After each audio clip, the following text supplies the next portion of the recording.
The Great Hall of the Galactic Council had stood for 50,000 years. Its walls were made of stone older than most civilizations, and its ceiling stretched so high that clouds sometimes formed beneath it. 12 species had built this place together, and 12 species had governed the known galaxy from within its walls ever since. Elder Vorath remembered when humans first came to this hall. He was old, even by the standards of his people, the Kethri. His skin was gray and rough, like ancient bark, and his eyes had seen empires rise and fall like waves upon a shore. He had watched the humans walk into this chamber for the first time, barely 300 years ago. They had seemed so small then, so eager to learn, so desperate to prove they belonged among the stars. Now he watched them again, and he felt something he had not felt in a very long time. He felt afraid. The council had gathered to hear a request from the Vorn Dominion. The Vorn were younger than humans in galactic terms, but they had grown powerful in their short time among the stars. They were tall creatures with hard shells covering their bodies and eyes that burned like hot coals. They respected only strength, and they had plenty of it. Commander Zyrax stood at the center of the hall. He was the leader of the Vorn military, and his shell was decorated with the marks of 100 victories. He spoke with the confidence of someone who had never known defeat. "The Dominion requires room to grow," Zyrax said. His voice echoed through the ancient hall. "The Outer Rim territories are rich with resources. We claim them for our people." A murmur passed through the assembled representatives. The Outer Rim bordered human space. Everyone in the hall knew what Zyrax was really asking for. Elder Vorath rose slowly from his seat. The hall fell silent. When a Kethri elder spoke, even the Vorn listened. "Commander Zyrax," Vorath said, his voice dry and patient.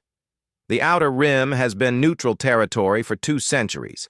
It serves as a buffer between your space and the space of the humans. This arrangement exists for a reason." Zyrax made a sound that might have been laughter. "The reason is fear. Fear of creatures who have barely learned to travel between stars. The humans are children, Elder. They have a handful of colonies and a small fleet of outdated ships. Why should the mighty Vorn fear them?" "Because we do," Vorath replied simply. The hall went quiet again. The other elder species shifted in their seats. They knew what Vorath was about to say. They had heard the warning before.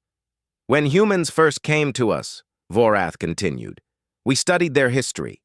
We learned how they grew on their world. We learned what they did to each other before they reached the stars, and we learned what they are capable of when they are threatened." He paused and looked directly at Zyrax.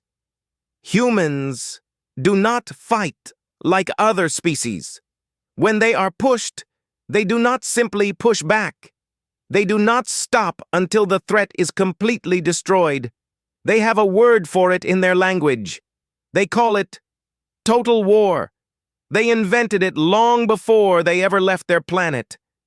Zyrax waved a clawed hand dismissively. "Stories to frighten children. I have seen the human fleet. I have studied their weapons. They are no match for the Dominion." "Then you have not studied them well enough," Vorath said. "The warning has been passed down through every generation of council members since humans joined the galactic community. It is simple, and it is clear. Never provoke the humans. Let them live in peace, trade with them, talk with them, but never under any circumstances give them a reason to fight." At the far end of the hall, a human woman rose from her seat. Her name was Kate Morrison, and she served as Earth's ambassador to the Council. She was not tall by human standards, and her hair was starting to turn gray at the edges. But she carried herself with quiet dignity, and when she spoke, her voice was calm and steady. Commander Zyrax, she said, on behalf of the United Terran government, I would like to offer an alternative. We have no desire for conflict with the Dominion. The Outer Rim can be shared. We propose a joint development agreement, your people and mine, working together. Both sides benefit, and no one has to fight. Zyrax turned to look at her. His coal-red eyes studied her for a long moment. You offer to share, he said slowly, because you are too weak to refuse. Kate shook her head. I offer to share, because peace is better than war, because cooperation builds more than conflict destroys, because I have children, Commander, and I would like them to grow up in a galaxy where neighbors help each other instead of killing each other. Weakness, Zyrax repeated, dressed up in pretty words. He turned back to face the Council. The Dominion rejects your proposal, human, and we reject this Council's authority over our expansion. The Outer Rim will be ours. If the humans wish to stop us, they are welcome to try. He strode out of the hall without waiting for a response. His officers followed behind him, their armored feet echoing on the ancient stone floor. The council chamber erupted in worried conversation. Representatives argued and gestured. Some called for sanctions against the Vorn. Others urged caution. The noise filled the great hall like a storm. But Elder Vorath did not join the debate. He made his way slowly across the chamber to where Kate Morrison still stood. She had not moved since Zyrax left. She was staring at the door where he had disappeared, and her expression was impossible to read. Ambassador, Vorath said quietly, I am sorry for what your people will endure in the days to come. But I am more sorry for what the Vorn do not understand. Kate turned to look at him. Her eyes were sad, but there was something else in them too. Something that made Vorath's old heart beat a little faster. We tried, Elder, she said. We really tried. Humanity has worked so hard to be good neighbors. We followed your laws. We respected your customs. We asked for nothing but a chance to live among the stars in peace. She paused and took a slow breath. But if Commander Zyrax wants a war, then he will have one. And when it is over, he will understand why you warned him. They always understand in the end. She turned and walked out of the hall, her footsteps soft against the ancient stone. Vorath watched her go. He had lived for thousands of years. He had seen species rise and fall. He had watched empires crumble into dust. But in all his long life, he had never been more certain of anything than he was at this moment. The Vorn had made a terrible mistake, and the galaxy was about to learn why humanity was feared. The morning sun rose over the wheat fields of New Montana, painting the sky in shades of gold and pink. It was harvest season, and the air smelled like fresh grain and morning dew. Children ran through the streets of the capital city, laughing and playing. Farmers loaded their trucks and headed out to the fields. It was a peaceful morning on a peaceful world. Governor Ben Hartley stood on the balcony of his office and watched the city wake up. He was a tall man in his 50s, with gray hair cut short in the military style he had never quite abandoned. 20 years ago, he had commanded warships. Now he governed farmers and shopkeepers and teachers. It was a quieter life, and he had grown to love it. His assistant rushed onto the balcony, her face pale with fear. Governor, she said, we have contacts on long-range sensors. Many contacts. They are not responding to hails. Hartley felt his stomach drop. He knew what this meant. Everyone had heard about the confrontation at the Galactic Council. Everyone had been waiting to see what would happen next. Now, they knew. He moved quickly to the communications center, where Captain Amy Lynn was already coordinating the colony's defenses. She was young for her rank, barely 30, but she was sharp and quick, and utterly unafraid. She had been born on New Montana and had never wanted to serve anywhere else. "How many ships?" Hartley asked. 47 confirmed, Lynn replied. "All Vorn military vessels. They will be in orbit within 2 hours." Hartley closed his eyes for a moment. New Montana had 3 defense stations and a handful of patrol ships. They could not win this fight. They could not even slow it down. "Start the evacuation," he said. "Get everyone into the underground shelters. Send a distress signal to Earth. Full emergency broadcast." Lynn nodded and began giving orders. Sirens started wailing across the city. The peaceful morning was over. When the Vorn fleet arrived, Commander Zyrax broadcast his message across all frequencies. His face appeared on every screen on the planet. "People of New Montana," he said, "your colony now belongs to the Vorn Dominion. You will serve us.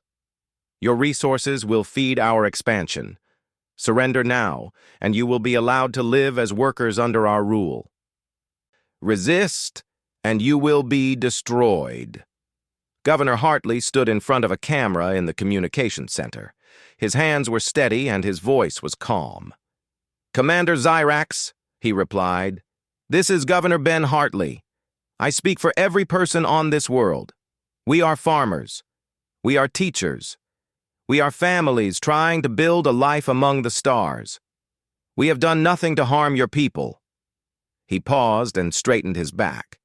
"But we are also human, and humans do not kneel. Not to you, not to anyone. If you want this planet, you will have to take it from us, and we will make you pay for every inch." Zyrax laughed. It was a harsh, grating sound. "Brave words from a man about to die," he said. "So be it." The bombardment began. Fire rained from the sky. The Vorn ships launched their weapons without mercy, targeting cities and towns and farms. Buildings exploded. Streets became rivers of flame. People ran and screamed and died. In the central hospital, Dr. Sam Reyes worked without stopping. He was a small man with gentle hands, and he had spent his life healing people. Now he pulled survivors from the rubble, treated burns and broken bones, and tried not to think about the patients he could not save. The hospital shook with every explosion. Dust fell from the ceiling. Lights flickered and failed, but Sam kept working. He would keep working until he could not work anymore. Captain Lynn led her soldiers through the burning streets. They could not stop the bombardment, but they could fight back against the Vorn ground forces. When landing craft came down from orbit, her people were waiting. The first Vorn transport landed in the city center, and its doors opened to release soldiers in heavy armor. Lynn and her squad were hidden in the ruins of a collapsed building. They waited until the Vorn were fully exposed, and then they opened fire. The Vorn were surprised. They had expected broken, terrified farmers. Instead, they found soldiers who knew how to fight and were not afraid to die. The battle was short and fierce, and when it was over, the Vorn transport was a smoking wreck. Lynn lost 6 soldiers in that fight, but she destroyed the transport and killed 30 Vorn warriors. It was a small victory, but it was something. The battle for New Montana lasted 18 hours. The colony's defenders fought for every street, every building, every field. They set traps and ambushes. They used tunnels and hidden passages. They made the Vorn bleed for every step they took. But there were too many Vorn, and they had too many ships. One by one, the defense stations fell silent. One by one, the human soldiers ran out of ammunition, out of strength, out of time. When the fighting finally stopped, only 400,000 people remained alive. More than 2 million had died in the bombardment and the battle that followed. The beautiful wheat fields were burned and black. The cities were ruins. Commander Zyrax landed his personal shuttle in the central square of what had once been the capital. He stepped out onto the broken pavement and looked around at the destruction with satisfaction. Governor Hartley was brought before him in chains. The governor was wounded and exhausted, but he still stood straight. He still looked Zyrax in the eye. "You fought well," Zyrax admitted, "for prey animals, but in the end you are just like all the others, weak, soft, unable to stop the strong from taking what they want." Hartley said nothing. He just stared at Zyrax with cold eyes. Zyrax ordered his officers to record a message. He stood in the middle of the ruined city, surrounded by bodies and burning buildings, and he spoke to the galaxy.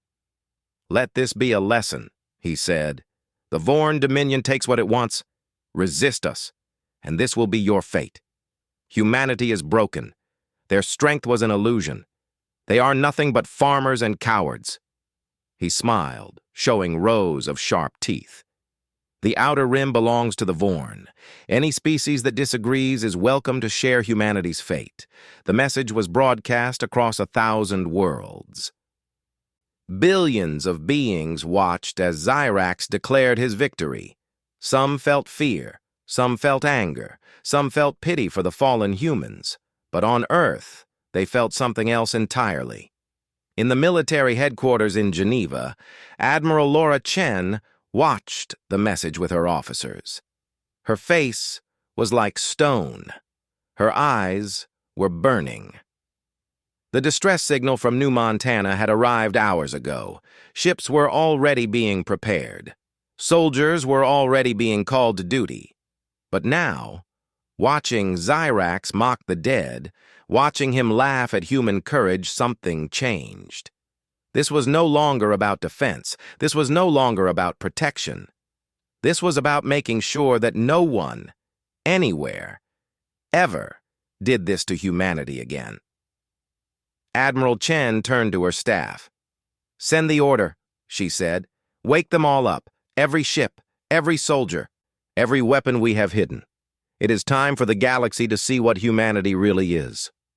The order went out across human space, and in shipyards and military bases that no alien had ever seen, lights began to turn on.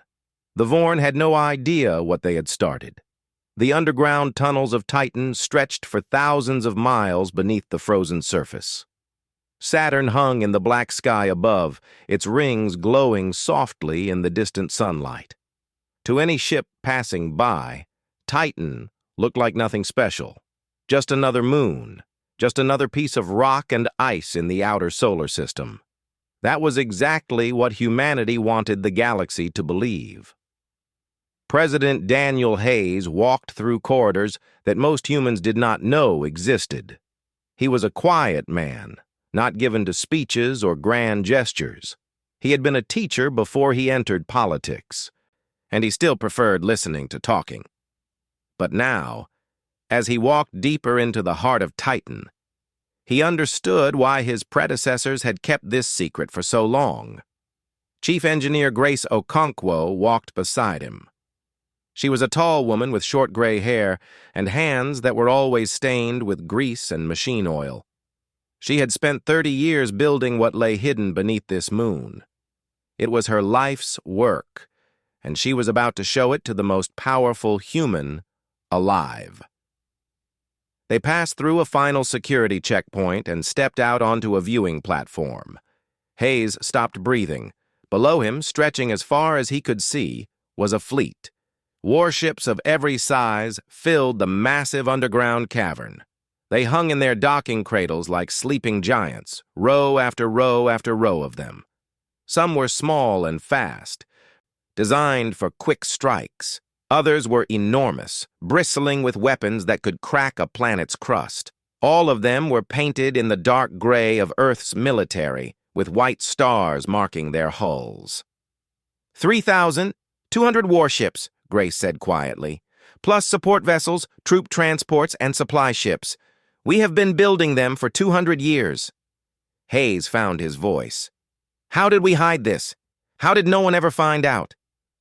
Because we wanted to be left alone, Grace replied. When humanity first met the other species, our leaders made a choice. We would be peaceful. We would be friendly. We would trade and cooperate and follow the rules. But we would never, ever be helpless. She pointed to a massive ship in the center of the cavern. It was twice the size of any other vessel, and its hull was covered with weapons that Hayes could not even identify. "That is the Earth's will," Grace said. "Our flagship. It took 50 years to build. There is nothing like it in the known galaxy." Hayes stared at the ship. He thought about the footage from New Montana. He thought about the burning cities and the dead children. He thought about Commander Zyrax laughing at human weakness. "Can we win?" he asked. Grace smiled. It was not a kind smile. "The Vorn have no idea what is coming," she said. Back in Geneva, Admiral Laura Chen stood before a room full of military commanders. They had come from every corner of human space, called by the emergency order. Many of them had seen the footage from New Montana. All of them were ready to fight. "Here is what we know," Chen said. A holographic map of the galaxy appeared above the table. The Vorn Dominion has approximately 500 warships. They have 17 colony worlds, 6 industrial centers, and 1 homeworld. Their fleet is currently scattered across their territory, with the largest concentration here, at a forward base called Keth Station. She touched a control, and the map zoomed in on Vorn space. "They expect us to defend. They expect us to hide behind our borders and wait for them to come. They think we are weak and afraid." She looked around the room at the faces of her officers. "We are going to show them how wrong they are. In 3 days, the full Terran fleet will launch from Titan. We will strike at Keth Station first, then push through their territory systematically. We will destroy their military capability completely. We will accept their surrender when they offer it, and we will show mercy to their civilians. But we will not stop until this war is over."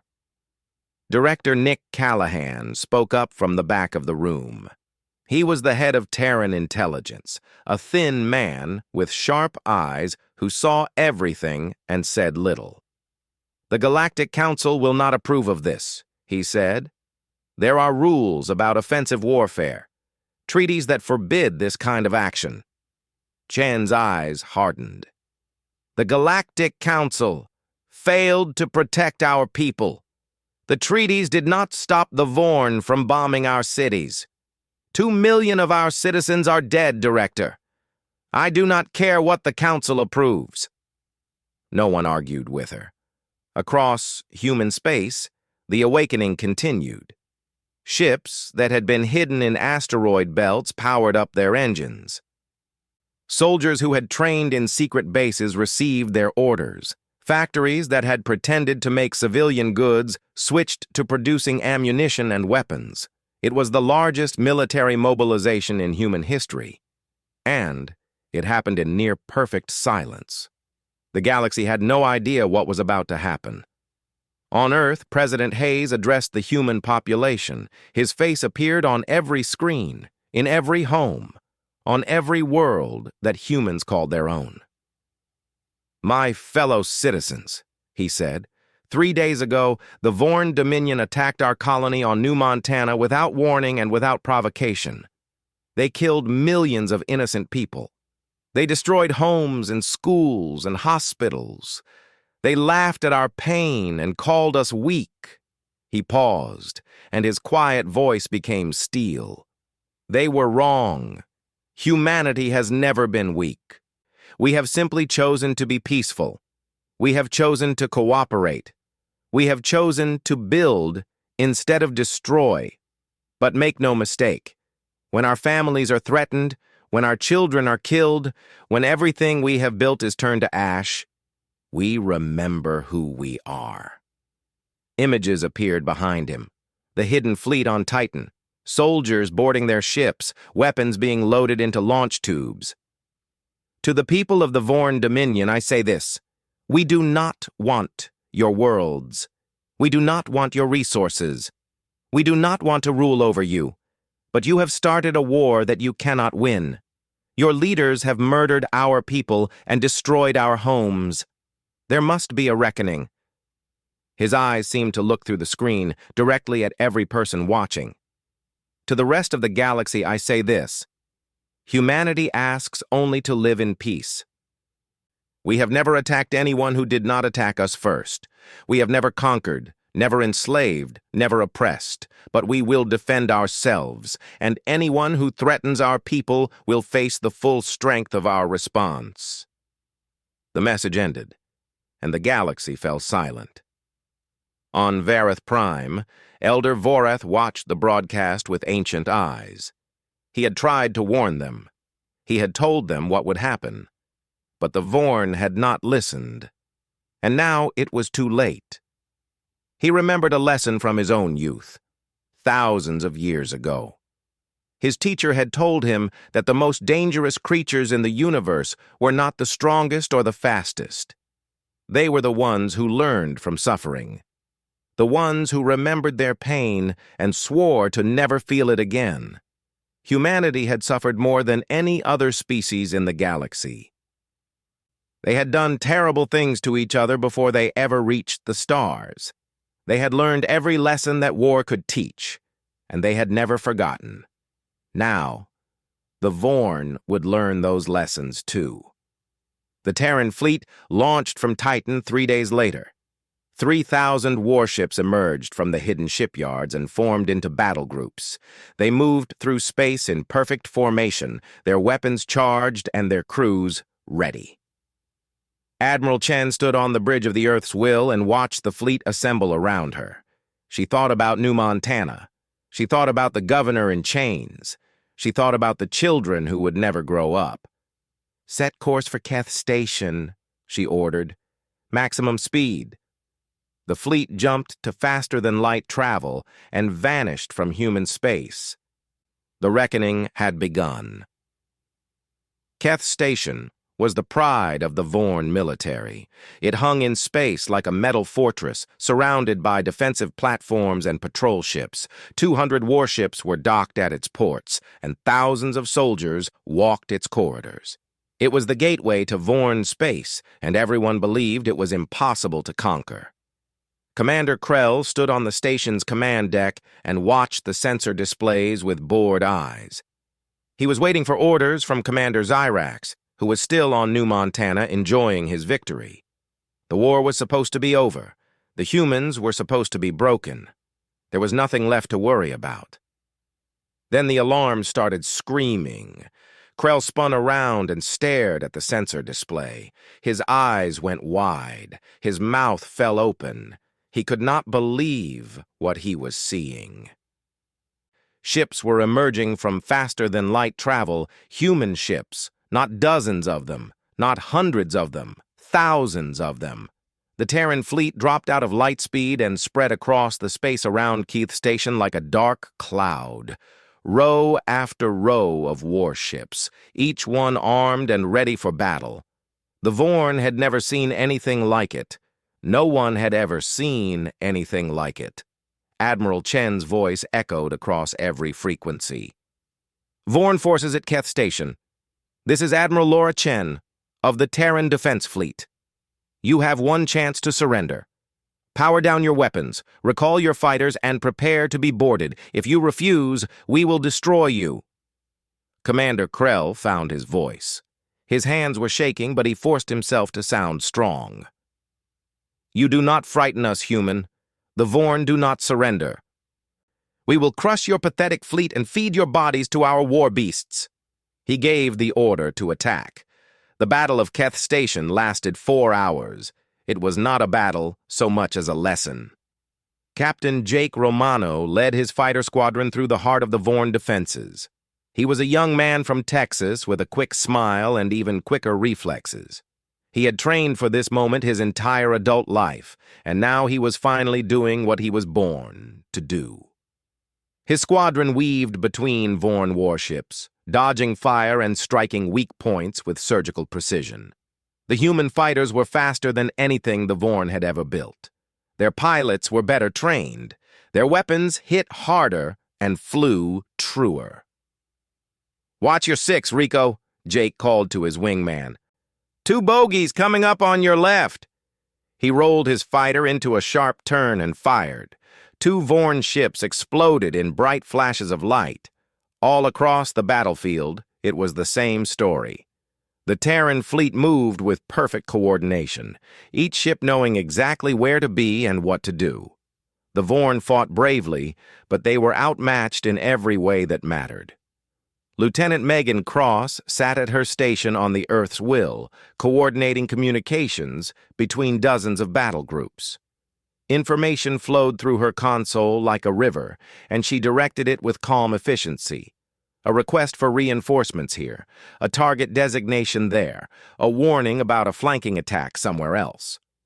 Admiral Chen stood behind her, watching the battle unfold. "Their command ship is trying to retreat," Cross reported. "They are heading for the far side of the station." "Don't let them," Chen said. "Tell the third battle group to cut them off." Minutes later, the Vorn command ship was surrounded and disabled. Its crew surrendered without further fight. When the battle ended, the Vorn had lost over 150 ships. Keth Station was captured, its corridors filled with human marines who had fought their way through every level. The surviving Vorn soldiers were disarmed and confined to holding areas. Terran losses were 17 ships and approximately 2,000 personnel. Commander Krell was brought before Admiral Chen in chains, just as Governor Hartley had been brought before Zyrax. Chen looked at him without expression. "Your people started this war," she said. "We will finish it. If you cooperate, or your soldiers will be treated well. If you resist, you will die. The choice is yours." Krell said nothing. There was nothing left to say. The Terran fleet did not rest. They pushed deeper into Vorn space, striking one target after another.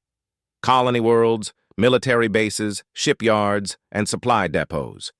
Each time, Admiral Chen offered the same terms: surrender and live, resist and die. Most Vorn commanders chose to surrender. They had heard what happened at Keth Station. They had seen the size of the human fleet. They knew that fighting was pointless, but the humans did something strange, something that confused the Vorn and puzzled the watching galaxy. They did not destroy everything. They did not kill civilians. They did not burn cities or poison worlds. When a Vorn military base surrendered, human engineers would land and disable its weapons. Human medics would treat wounded Vorn soldiers. Human supply ships would bring food and medicine for the civilian population.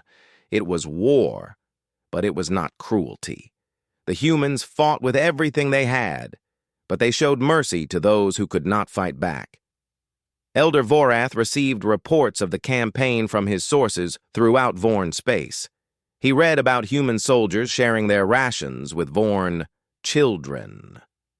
He read about human doctors performing surgery on wounded Vorn warriors. He read about Admiral Chen personally visiting a Vorn orphanage to ensure the children had enough food. This was what made humanity truly dangerous, Vorath realized. They could be absolutely ruthless in battle, destroying anything that threatened them. But they never forgot that their enemies were still living beings. They fought to win, not to torture. They killed to survive, not to enjoy. The Vorn had no answer for this. They had been taught that mercy was weakness, that compassion was foolishness. They did not understand an enemy who could destroy their fleets with one hand and feed their children with the other. Commander Zyrax received the news on New Montana. Each day brought worse reports. Keth Station, fallen. The Second Fleet destroyed. The Third Fleet surrendered without a fight. Colony after colony falling to the advancing humans. He tried to rally his forces. He screamed orders across the communication channels. He threatened execution for anyone who retreated. But nothing worked. The humans kept coming, and the Vorn kept falling. Finally, Xyrax gathered what remained of his fleet and retreated to Vorn Prime. It was the home world of his people, the heart of the Dominion. If the humans wanted it, they would have to take it from his dead hands. He sent a desperate message to the Galactic Council, begging for intervention. He reminded them of treaties and agreements. He called on ancient alliances and forgotten debts. He promised anything, everything, if only they would help. The council debated for hours. Some members argued that the humans had gone too far, that they needed to be stopped before they conquered the entire galaxy. Others pointed out that the Vorn had started the war, that humanity was only defending itself. In the end, Elder Vorath spoke. "We warned you," he said. His old voice was sad but firm. "We told you what would happen if you provoked humanity. You laughed at us. You called us cowards. You said we were afraid of farmers and weaklings." He shook his ancient head. "Now you know what we knew. Humanity learned to fight in the darkness of their own world, against enemies just as ruthless as themselves. They survived plagues and famines and wars that killed billions. They are not farmers pretending to be warriors. They are warriors who chose to be farmers. And you reminded them of what they truly are." He looked at the screen where Xyrax's desperate face waited for an answer. "The Council will not intervene. You created this war. You must face its consequences." The message ended, and Xyrax was alone. 1 week later, the Terran fleet arrived at Vorn Prime. 3,000 warships surrounded the planet, their weapons aimed at the last Vorn military forces. Commander Xyrax stood on his command ship, watching the human fleet fill the sky like a metal sunset. Admiral Chen's voice came through the speakers. "Commander Xyrax, this is your final chance. Surrender now and your people will live. Your soldiers will be disarmed, your military dissolved, and your leaders tried for war crimes. But your civilization will survive. Your children will have a future." She paused. "Refuse, and we will destroy every military asset you have left. We do not want to kill anyone else, but we will do what we must to end this war. The choice is yours." Xyrax looked at his officers. He saw fear in their eyes. He saw defeat in their slumped shoulders. He thought about the millions of Vorn civilians on the planet below, waiting to learn if they would live or die. He thought about Governor Hartley, standing in chains but never kneeling. For the first time in his life, Commander Xyrax understood what true strength looked like. He gave the order to surrender. The surrender was broadcast across the galaxy. Commander Xyrax, the conqueror of New Montana, knelt before Admiral Chen and offered his weapon in the ancient gesture of defeat. His officers followed one by one, laying down their arms on the deck of the flagship Earth's Will. It was over. The war had lasted 6 weeks from start to finish. The Vorn Dominion, which had terrorized its neighbors for generations, was broken. Its fleet was destroyed. Its military was dissolved. Its leaders were in chains.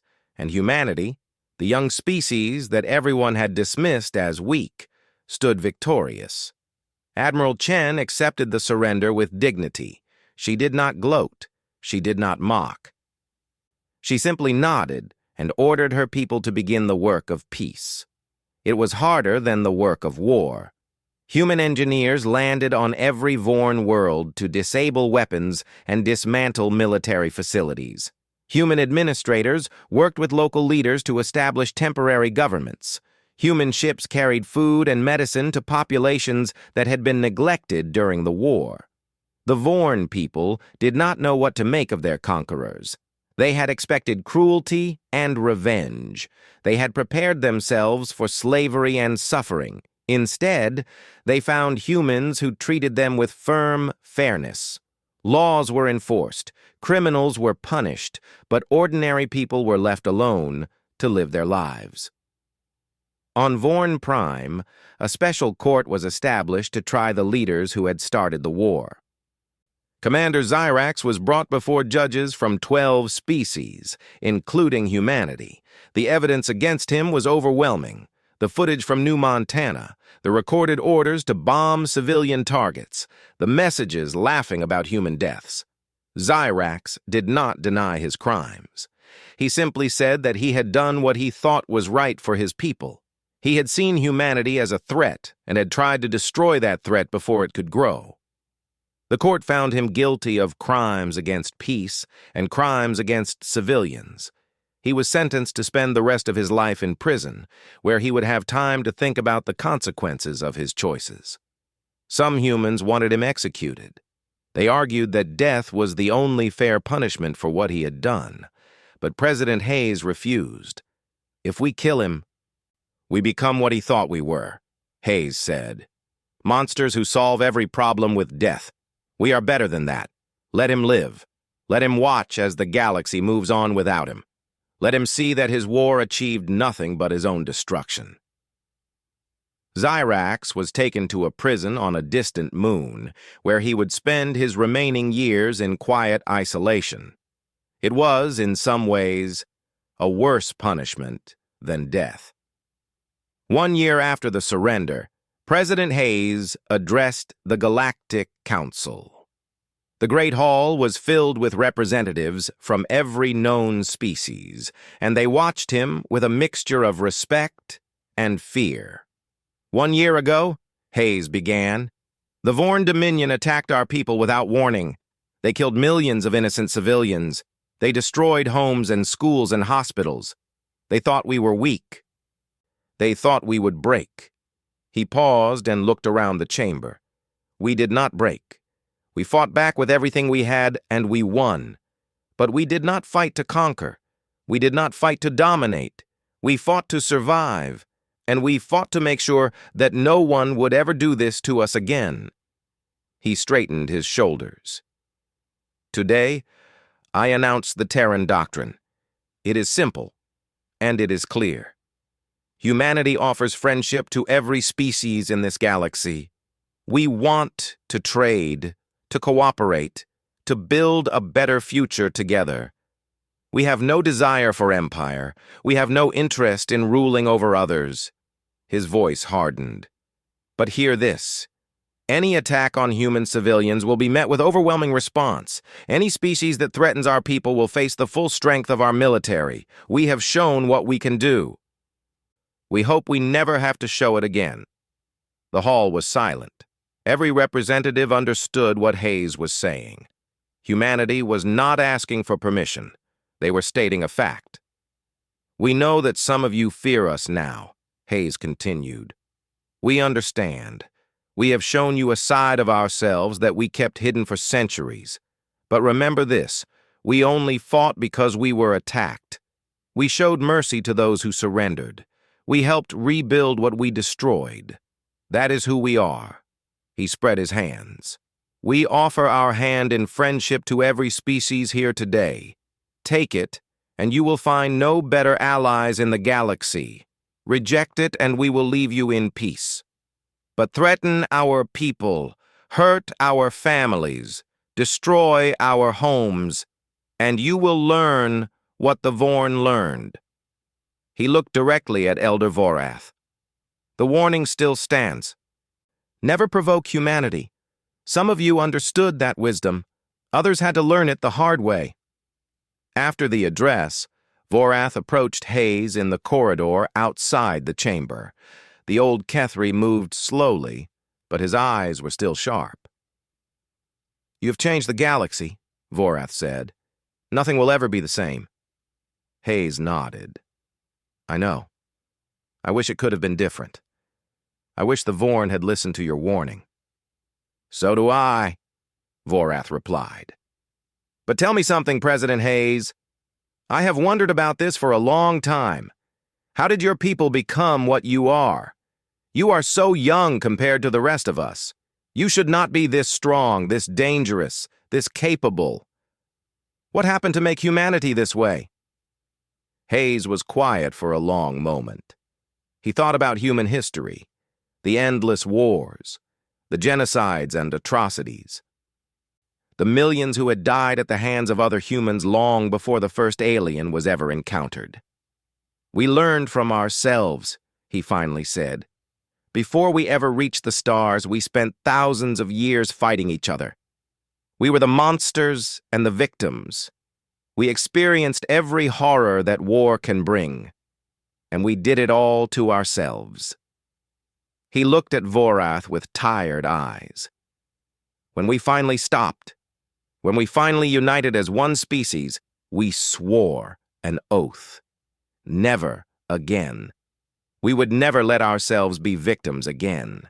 We would never be caught unprepared. We would be peaceful, yes, we would be cooperative, but underneath it all, we would always be ready." Vorath considered this. "And now?" he asked.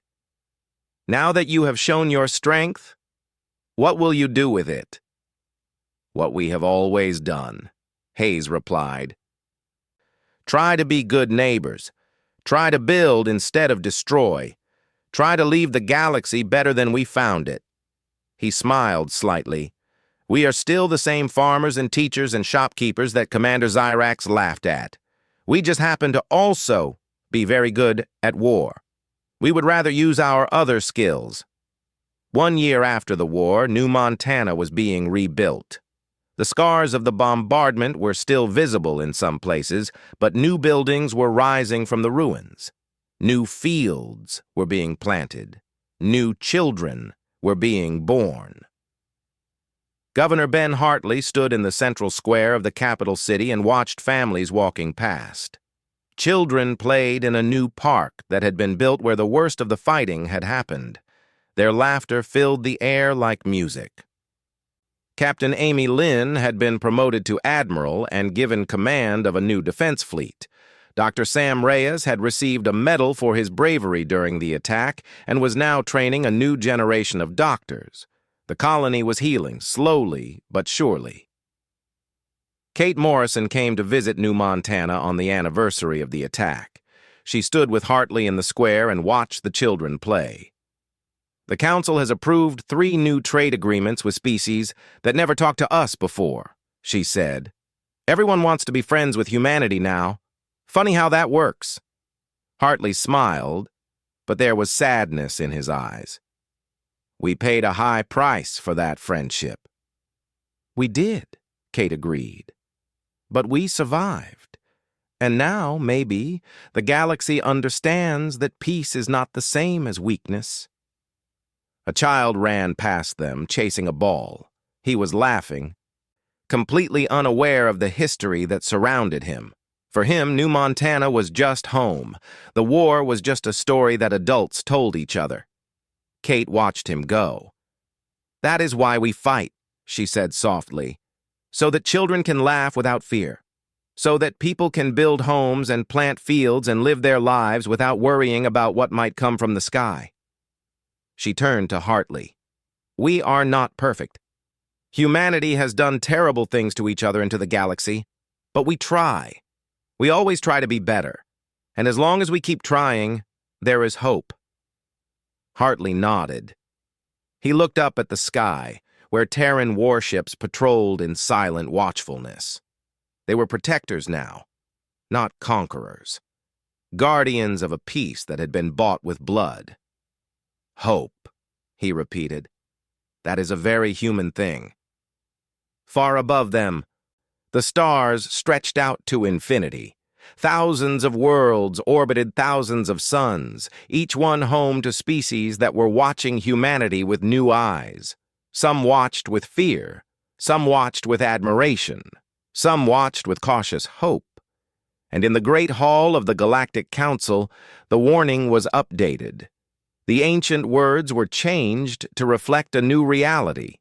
The old warning had been simple: never provoke humanity. The new warning was different. It was carved into stone and broadcast to every corner of the galaxy, a message for all species who might forget the lessons of history. It read, "Humanity offers peace to all who want it, and war to all who force it. They are the guardians of their own. They remember every kindness and every cruelty. They are slow to anger, but terrible in their wrath. Be their friend, and you will find no better ally in the stars. Be their enemy, and may your gods have mercy on you, because humanity will not.